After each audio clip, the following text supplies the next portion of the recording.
2025 পঞ্চায়েত নির্বাচনের রণডঙ্কা ইতিমধ্যেই বাজিয়ে দিয়েছে নির্বাচন কমিশন। বিভিন্ন রাজনৈতিক দল তাদের পরিকল্পনা নিয়ে ব্যস্ত রয়েছে। ইতিমধ্যে নমিনেশনের কাজ শুরু হয়েছে। আসন্ন পঞ্চায়েত নির্বাচনে নিয়ে আমরা আলোচনা করার চেষ্টা করব। আমাদের সাথে রয়েছেন একজন বিজেপির সংখ্যালঘু নেতা তথা কোন সংখ্যালঘু উন্নয়ন বোর্ডের চেয়ারম্যান ইকবাল হোসেন। আজকের অনুষ্ঠানে আপনাকে স্বাগতম জানাচ্ছি। নমস্কার। পূর্বাঞ্চল প্রতিদিনের পরিবারের সকল সদস্যকে নমস্কার, শুভেচ্ছা জানাই। বিশেষ করে এবারের যে নির্বাচন অত্যন্ত গুরুত্বপূর্ণ নির্বাচন, পঞ্চায়েত নির্বাচন। কেননা পঞ্চায়েতের সংশোধন যে আইন রয়েছে সেই আইনের ভিত্তিতে এবারে নির্বাচন অনুষ্ঠিত হচ্ছে এবং এই যে নির্বাচন সেই নির্বাচন কিন্তু বিশেষ করে বলতে হবে যে ওয়ার্ড সদস্য যে নির্বাচন হচ্ছে সেখানে কোনো রাজনৈতিক দল অংশগ্রহণ করতে পারবে না, সেটা কিন্তু উল্লেখ করা হয়েছে। তারপর থেকে ডিলিমিটেশনের পর নির্বাচন হচ্ছে, সেটাও কিন্তু অত্যন্ত গুরুত্বপূর্ণ দিক।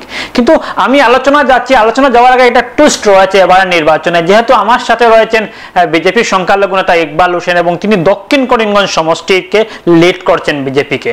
বিভিন্ন সময় আমরা দেখেছি, বর্তমানে মুখ্যমন্ত্রী বলছেন ট্রেন্ডিং এর কথা বলছেন, কিন্তু দক্ষিণ করিমগঞ্জ যদি আমরা ট্রেন্ডিং এ বলি একমাত্র ইকবাল হোসেনই রয়েছেন। আমি টুইস্টটা কি রয়েছে আলোচনার পূর্বে আমি দর্শকদেরকে উদ্দেশ্যে জানানোর চেষ্টা করছি। আগামীকাল প্রাক্তন মন্ত্রী সিদ্দিক আহমেদের বাড়িতে একটা সভা রয়েছে। তিনি এবারের নির্বাচনে কি করবেন? বিগত যে নির্বাচন রয়েছে তিনি ওপেন বিজেপি করেছেন। আগামী রবিবার দক্ষিণ করিমগঞ্জের প্রাক্তন বিধায়ক আজিজ আহমেদ খান একটা গুরুত্বপূর্ণ সভার আয়োজন করেছেন এবং সেই সভায় তিনি নিজের রাজনৈতিক ক্যারিয়ার এটা সিদ্ধান্ত নেওয়ার কিন্তু খবর আমাদের হাতে রয়েছে।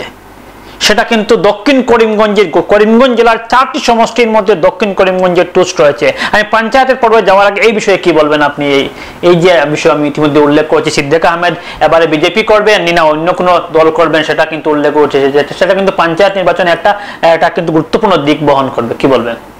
দেখেন, আজকের যুগে নট অনলি দক্ষিণ করিমগঞ্জ, সমস্ত আসাম তথা সমস্ত ভারতবর্ষ আজকের দিনে উন্নয়নমুখী। আজকের দিনে হিন্দু মুসলমানের রাজনীতির যে বাজার ছিল সেটা শেষ হয়ে গেছে। সেই হিসাবে কে কি দল করবে, কে কি করবে সেটা ওনার ব্যক্তিগত ব্যাপার। আমি 2011 সালে তৃণমূল কংগ্রেসের যেখানে অস্তিত্ব ছিল না সেখান থেকে প্রতিদ্বন্দ্বিতা করেছি।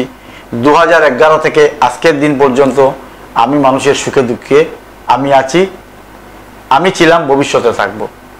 তো আমি 2015 সালে ভারতীয় জনতা পার্টিতে যোগদান করেছি, তখন থেকে দলের সঙ্গে কাজ করেছি।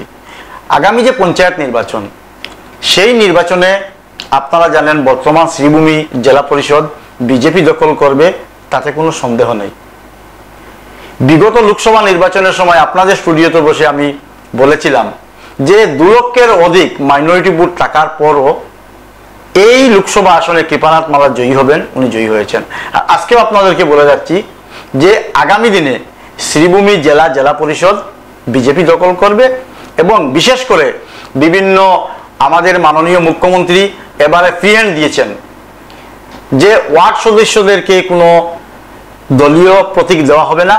সেই হিসাবে যারাই এখান থেকে বা সমস্ত জেলা থেকে যে সমস্ত ওয়ার্ড সদস্যরা নির্বাচিত হবেন, ম্যাক্সিমাম ওয়ার্ড সদস্যরা শাসক দলের সঙ্গে যাবে, সেটা বলার অপেক্ষা থাকে না। সিদ্দিক আহমেদ সাহেব ওনার বাড়িতে মিটিং ডেকেছেন, উনি কি করবেন ওনার ব্যক্তিগত ব্যাপার। আজকের দিনে আমাদের কাছে যে খবর আছে সেই উনি কোনো বিজেপি দলের সদস্য নন, উনি আমাদের মিত্রজোট অগপরের কোনো সদস্য নন। আরেকজন প্রাক্তন বিধায়কের কথা বলেছেন আজিজ আহমেদ খান সাহেব, উনি একসময় ইউডিএফ এর বিধায়ক ছিলেন 2016 সালে। 2021 সালে অগপ বিজেপির বিধায়ক হিসাবে 58,000 ভোট পেয়েছিলেন। তারপরে সেই 2021 থেকে 2025 সাল দক্ষিণ করিমগঞ্জের কোনো মানুষ ওনাকে খুঁজে পায়নি। বিভিন্ন মানুষের অভিযোগ আছে যে আমরা ওনাকে প্রায় 58,000 ভোট দিয়েছি, কিন্তু উনি ফোন করলে ফোন ধরেন না, সুখে দুঃখে ওনাকে পান না। গতিকে সেখান থেকেই বোঝা যায় উনি সেই অগপ দলে আমার কাছে যেটুকু লাগছে যে উনি সেখানে অস্তিত্বহীন হয়ে সেই দল ছেড়ে অন্যত্র যাওয়ার চিন্তা করছেন, কারণ ওনার পায়ের নিচে কোনো মাটি নেই। আর সিদ্দিক সাহেবের কথা আমি আর কি বলবো, উনি শারীরিকভাবে অসুস্থ, আজকে 2 বছরের মতো হয়ে গেছে। তো সেই হিসাবে ওনার সম্পর্কে আমি কিছু বলতে চাই না। সিদ্দিক আমাদের অসুস্থতার মাইলেজ নেওয়ার চেষ্টা করছেন আপনি। দেখেন, শারীরিকভাবে অসুস্থ আমি হতে পারি, সেটার জন্য মাইলেজের প্রশ্নে ওঠে না। আমি কালকে অসুস্থ তার তুলনা, কিন্তু বর্তমান যেটা আছে বা শারীরিক যে অবস্থা আছে, সিদ্দিক আহমেদ সাহেবের আমি দীর্ঘায়ু কামনা করি, উনি দীর্ঘায়ু হোক। কিন্তু কথা জনমুখে যেটা আমরা শুনতে পাই, মানুষ আমাদের কাছে, আপনারা নিশ্চয়ই সোশ্যাল মিডিয়া দেখেছেন, আমি 2011 সাল থেকে আজকের দিন পর্যন্ত আমি এই জেলাতে থাকলে অন্তত পক্ষে ডেইলি 8 থেকে 10টা প্রোগ্রাম আমার থাকে। তো সেই হিসাবে মানুষের সঙ্গে আমার যে সম্পর্ক আছে, আমি হয়তো বিধায়ক হতে না পারি, মানুষের অন্তরে আমার স্থান আছে, আমাকে মানুষের সুখে দুঃখে কথা বলে থাকে। তো অন্যের কোনো সমালোচনা আমি কোনোদিন করি না, করতেও চাই না। আমার নিজের কাজকর্ম নিয়ে আমি নিজে ব্যস্ত থাকি, নিজে চলার চেষ্টা করি। তো পঞ্চায়েত নির্বাচনে এবার যে শ্রীভূমি জেলা ভারতীয় জনতা পার্টি তথা আমাদের মিজোরুর অগপ যৌথভাবে আমরা নির্বাচন খেলবো এবং আমাদের জয় অবশ্যম্ভাবী, সেখানে কোনো সন্দেহ নেই। যেহেতু আমি পঞ্চায়েত নির্বাচন নিয়ে বিস্তারিত আলোচনা করার চেষ্টা করব, বিগত যে জেলা পরিষদ কংগ্রেস দলের অনুকূলে ছিল, কিন্তু এক সময় দেখা গিয়েছিল যে বিজেপি সেটা ব্যঙ্গে চুরমার করে দিয়ে বিজেপি গঠন করেছে। সেটা কিন্তু অনেক টুইস্ট রয়েছে, কাহিনী রয়েছে, সেটা কিন্তু সবারই জানা সে বিষয়ে। কিন্তু কতটুকু উন্নয়ন হয়েছে বিজেপির হাতে জেলা পরিষদ যাওয়ার পর, কতটুকু উন্নয়ন হয়েছে, সেটাও কিন্তু কংগ্রেসের অনেক বিস্তর অভিযোগ রয়েছে। সে বিষয়ে কি বলবেন? দেখেন, অভিযোগ যে কেউ করতে পারে, সেটা সত্য মিথ্যা জনগণ বিচার করবে। আজকের দিনে হাটে মাঠে একটা আওয়াজ আছে, আমরা কংগ্রেসকে ভোট দেব, তারপর নির্বাচনের পর ওরা যখন বিজেপিতে চলে যাবে, সেই জন্য জনগণ এবার নির্ণয় করেছে এবার আর কংগ্রেসকে নয়, এবার আমরা সোজাসুজি অগপ বিজেপি দলের, শাসক দলের যে সমস্ত প্রার্থী, ওনাদের পক্ষে আমরা থাকবো। যেহেতু আপনারা বলেছেন জেলা পরিষদ গঠন করবেন, কংগ্রেসে দাবি করবে, সবইটা একটা স্বাভাবিক, দাবি করাটা স্বাভাবিক। কিন্তু এবারে যে ডিলিমিটেশনের পর প্রথমবারের নির্বাচন, সেটা কিন্তু গুরুত্বপূর্ণ নির্বাচন। যেহেতু নিলামবাজার যে জেলা পরিষদ আসন, জেলা পরিষদ আসনে 4টি জিপি গঠন করা হচ্ছে। আমি যদি লক্ষ্মীবাজার জেলা পরিষদের কথা বলি, বেশ কয়েকটি জিপি দিয়ে, সেটাও কিন্তু জনসংখ্যা অনুপাতে কিন্তু গঠন করা হয়নি। কিন্তু প্রার্থিত্বর দিক দিয়ে কি বলবেন এই মুহূর্তে আপনারা? প্রার্থিত্ব কেমন, কাকে দেওয়া হবে, কি ধরনের এগিয়ে গিয়েছে? বিজেপি দলে প্রার্থী বলে কেউ কোনো প্রচার করবে না, কারণ এই দলের অনুশাসন ডিপার্টমেন্ট, দলের সার্ভে আছে, দল সেই সার্ভের উপরে, দলের কার্যকর্তার উপরে মতামতের ভিত্তিতে যে প্রার্থীর প্রতি জনগণের আস্থা আছে, সেকেই আমাদের দল প্রার্থী করবে। প্রার্থী নিয়ে আমাদের কোনো নেই, আমাদের হলো সিম্বল, আমাদের অগপ এবং বিজেপি মিত্রদের আমাদের যে সিম্বলটাই হলো আমাদের প্রার্থী। ব্যক্তিকেন্দ্রিক আমাদের দলের কোনো ইম্পর্টেন্সই নেই। পঞ্চায়েত নির্বাচনের পর এটা কিন্তু বলা হচ্ছে সেমিফাইনাল, এবং সেই সেমিফাইনালের পর ফাইনাল। আপনি ফাইনালে ওটা প্রতিদ্বন্দ্বিতা করার জন্য চেষ্টা চালিয়ে যাচ্ছেন। যেহেতু আমি সত্যি কথা বলতে গেলে দক্ষিণ কলকাতার ট্রেন্ডিং এ আপনি রয়েছেন, বিভিন্ন অনুষ্ঠান আপনার দেখা যাচ্ছে, কি বলবেন 2026 বিধানসভা নির্বাচন? দেখেন, আমি যখন 2011 সালে বিধানসভায় প্রতিদ্বন্দ্বিতা করেছিলাম, সেই সময় আমি দক্ষিণ করিমগঞ্জের মানুষকে একটা প্রতিশ্রুতি দিয়েছিলাম যে নির্বাচনে হার জিত আছে, আমি যদি নির্বাচনে হেরেও যাই, আপনাদের সুখে দুঃখে অংশীদার হয়ে আমি যতদিন বেঁচে থাকবো, আমি আপনাদের সুখে দুঃখে থাকবো। সেই প্রতিশ্রুতি পালনে 2011 সাল থেকে আজকের দিন পর্যন্ত দক্ষিণ করিমগঞ্জের মানুষের সুখে দুঃখে আমি ছিলাম, আজকের দিনেও আছি, ভবিষ্যতে থাকবো। 2026-এ যেটা দক্ষিণ করিমগঞ্জ সমষ্টি হয়েছে, সেই সমষ্টি আজকের দিনে সেটা মাইনরিটি অধ্যুষিত সমষ্টি। তো সেই হিসাবে দলের পক্ষ থেকে আমার কাছে নির্দেশ আছে যে জনগণের সঙ্গে আমি যোগাযোগ রক্ষা করে কাজ চালিয়ে যাওয়ার জন্য, এবং 99% আমার কাছে যেটা ইনফরমেশন আছে, আগামী দিনে অগপ বিজেপি মিত্রজোট আমাকে প্রার্থী করবে। সিদ্দিক আহমেদ বলছেন অগপতে যোগদান করবেন, এবং তিনিও দলের নিশ্চিত আছেন অগপ তাকে টিকিট দেবে। এদিকে তোমার আজিজ আহমেদ খান যদি কংগ্রেসে যোগদান করেন, আপনি কোন দলে থাকবেন তাহলে? দেখেন, আমি তো ভারতীয় জনতা পার্টির আজকের দিনে আসাম সরকারের নিয়োজিত, এই সরকারের এই জেলার সংখ্যালঘু উন্নয়ন বোর্ডের চেয়ারম্যান। আমি আজকের দিনে স্টেট মাইনরিটি মোর্চার রাজ্যিক সম্পাদক ছিলাম, চেয়ারম্যান হওয়ার পর থেকে আমি স্টেট এক্সিকিউটিভ মেম্বার। এই মুহূর্তে আজকের দিনে আমি শ্রীভূমি জেলার ভারতীয় জনতা পার্টির পার্মানেন্ট একজন সদস্য। সেই জায়গায় দাঁড়িয়ে আজকে সিদ্দিক আহমেদ সাহেব তো আজকের দিনে উনার কংগ্রেস থেকে উনি বহিষ্কৃত, উনি বিজেপি দলের কোনো সদস্য নেই, অসম গণ পরিষদ দলের কোনো সদস্য নেই। যেদিন উনি কোনো দলে যোগদান করবেন তারপরে দল তার কথা বিবেচনা করবে। দেখুন, যেহেতু সত্যি কথা বলতে হয়, যেহেতু মাইনরিটি বিজেপির উপর অনেক অভিযোগ রয়েছে, কিন্তু আমি উন্নয়নের কথা বলছি না, রাজনীতির কথা বলছি, অভিযোগ রয়েছে। এবং সংখ্যালঘু অধ্যুষিত দক্ষিণ করিমগঞ্জ সমষ্টি, সিদ্দিক আহমেদ একবার বলেছিলেন যে দক্ষিণ করিমগঞ্জকে সংখ্যালঘুদের ডাস্টবিন হিসেবে বানানো হয়েছে, সব সংখ্যালঘু ভোট সেখানে এনে প্রায় 2 লক্ষের উপর ভোট সেখানে দেওয়া হয়েছে। সে জায়গায় কতটুকু নিজের পায়ে শক্ত করে বিজেপি হয়ে খেলতে পারবেন আপনি? দেখেন, আজকের দিনে মানুষ উন্নয়নমুখী, জাতপাতের রাজনীতির দিন শেষ হয়ে গেছে। আজকের দিনে রাজনীতির স্বার্থে অনেক কিছু বলতে হবে পারে, কিন্তু উন্নয়নের দিক দিয়ে চিন্তা করুন। আজকে অরুণোদয়ের কথা বলুন, আজকে আপনি ফ্রি চাউলের কথা বলুন, আজকে পিএমওয়াই কথা বলুন, আজকে রাস্তাঘাটের কথা বলুন, আজকে পানীয় জলের কথা বলুন। উন্নয়নের ক্ষেত্রে বিজেপিদের মধ্যে কোনো তফাৎ নেই, সবার কাছে সমানভাবে হিন্দু মুসলিম বৌদ্ধ খ্রিস্টান সবার সমানভাবে উন্নয়ন করে যাচ্ছে। সেই জায়গায় দাঁড়িয়ে আজকাল সোশ্যাল মিডিয়ার যুগ, আজকালকে রাজনীতির স্বার্থে আজকে যদি আমি দক্ষিণ করিমগঞ্জের রাজনীতির স্বার্থে যদি কারো বিরুদ্ধে 2-1টি কথা বলার পর সব লোক আমাকে সমর্থন করে, তাহলে আমি বলতে আপত্তি কোথায়? উন্নয়নে তো কোনো ডিফারেন্স নাই। উন্নয়নের ক্ষেত্রে হিন্দু মুসলিম বৌদ্ধ খ্রিস্টান সবার কাছে সমানভাবে বিজেপি উন্নয়ন করে যাচ্ছে।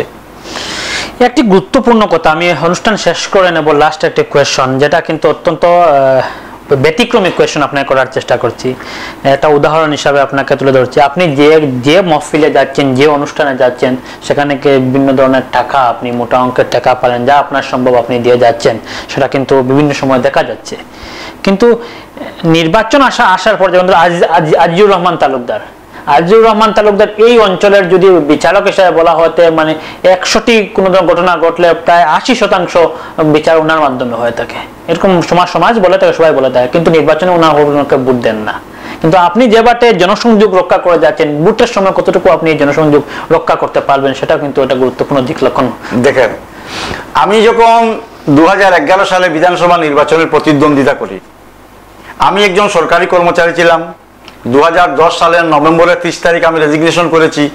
3 মাস সময়ে দক্ষিণ করিমগঞ্জের মানুষ, যখন আজকের যিনি বিধায়ক মাননীয় সিদ্দিক আহমেদ সাহেব তখন ছিলেন পার্লামেন্টের সেক্রেটারি, উনার সম্মুখে উনার পিছনে এসকর্ট পাইলট ছিল, উনার উপরে লালবাতি ঘুরঘুর করে ঘুরছিল, নিলামবাজারে সোনিয়া গান্ধী এসে সভা করেছিলেন।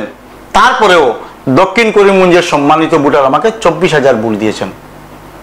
সেই 24,000 ভোট পাওয়ার পর থেকে আমি দক্ষিণ করিমগঞ্জের মানুষের সঙ্গে যোগাযোগ রক্ষা করে যাচ্ছি।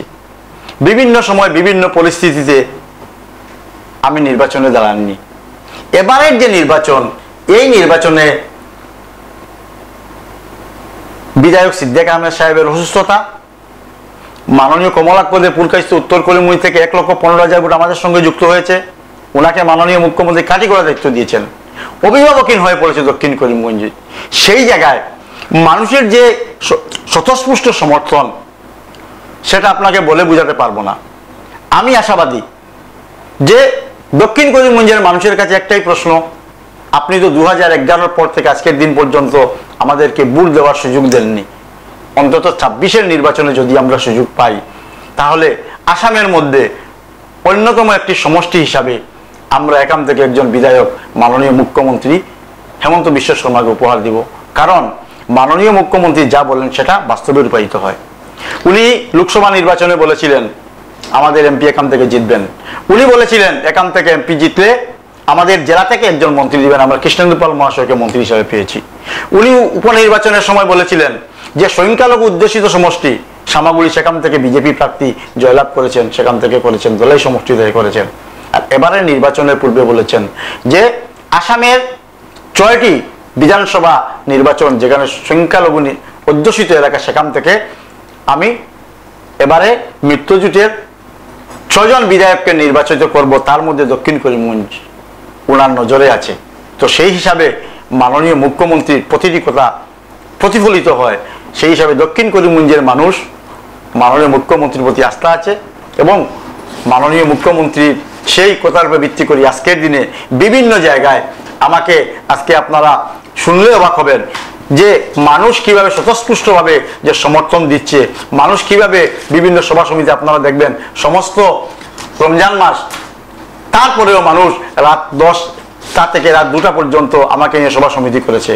মানুষের একটাই প্রশ্ন যে বিপদে সুখে দুঃখে 2011 সাল থেকে আপনি আছেন, আজকের দিনেও আছেন, এবং আমরা আপনাকে ভুল দেওয়ার সুযোগ পাইনি। দল মিত্রজোট যদি 2026-এ আপনাকে প্রার্থী করে আমরা উজাড় করে বলে দেবো।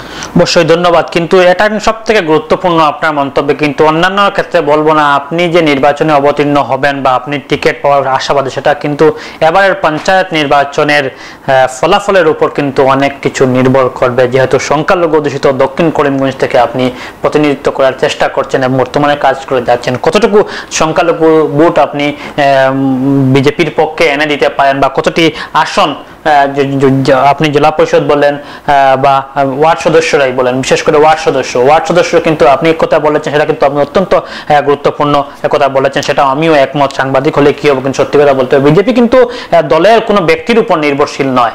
সেটা কিন্তু একটা সার্ভে রয়েছে, আমরা সার্ভে রয়েছে, কিন্তু সেই সার্ভেগুলোও কিন্তু একদম গ্রাসরুট লেভেলে হয়ে থাকে। সেটা কিন্তু বিজেপির অত্যন্ত শক্ত দিক।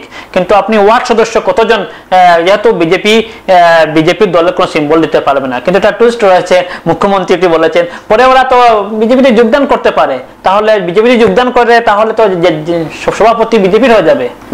একটি সত্য কথা বলি, আজকের দিনে আমার এই আইফোনের দাম 1,50,000 টাকা, আর আপনার কাছে যদি মাত্র 1500 টাকার একটা মোবাইল ফোন থাকে, আমার 1,50,000 টাকার মোবাইলে যদি নেটওয়ার্ক না থাকে, কাজ না করে, তাহলে এটার থেকে অনেক মূল্য বেশি আপনার 1500 টাকার ফোনের।